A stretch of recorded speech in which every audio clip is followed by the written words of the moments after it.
In today's video, I'm going to teach you how to create one email for a group on Google Workspace. This is an incredibly useful feature that allows you to streamline communication by managing emails through a single email group. Let's dive right in.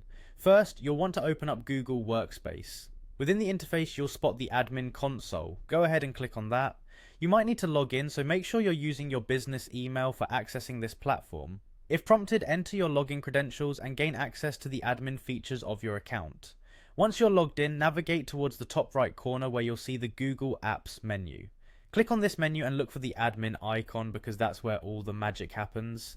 Click on it to proceed further. Next, you'll be directed to a new section. Here, you'll want to go over to Directory. This is a crucial part because it's where you'll find the Groups section. Click on Groups to start the process of creating your email group. Inside the Group section, look for a button that says Create Group. Click on it to set the stage for the next steps. Now comes the fun part, filling in the details for your group. This includes the group's name, email address, and a description if necessary. Many people opt to give a little context about the group here so that anyone receiving an email from this group will immediately know its purpose. Once you're satisfied with the entries, click on the next button to continue. You'll be presented with one final review page and a button to create group.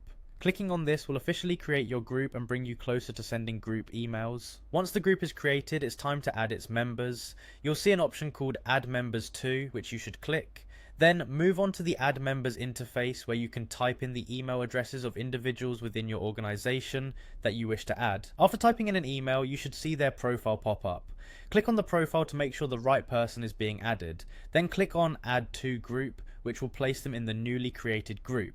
Once you've added everyone you need, don't forget to click on Save. This ensures that all your changes are stored and your group is ready to use. And that's it. You've successfully created a group email within Google Workspace, and now you can start sending and receiving emails through a centralized hub.